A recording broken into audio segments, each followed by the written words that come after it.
7, 13 और 14 चतुर्थ समानुपाती निर्णय कर।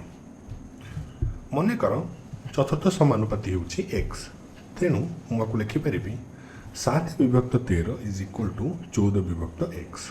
एवं बर्तमान आम जदि परिप्रकाश टी सरल करवा आम लिखिपर 7 गुणन एक्स इज इक्वल टू 14 गुणन 13 बाको मुझे लिखिपारि एक्स इज इक्वल टू 14 गुणन 13 बाय 7। तेबे एथुर आमको एक्स रो मूल्य केते मिलला, एक्स इज इक्वल टू 26। बर्तमान आम आउ एक उपाय चतुर्थ समानुपाती निर्णय करने चेष्टा करवा। आम देखिपुर 7 विभक्त 13 अच्छी एटारे 14 विभक्त एक्स अच्छी, तेबे 7 रे केते गुणिले 14 मिल। 7 रे जदि आम 2 गुणिबा ताले आम 14 मिल।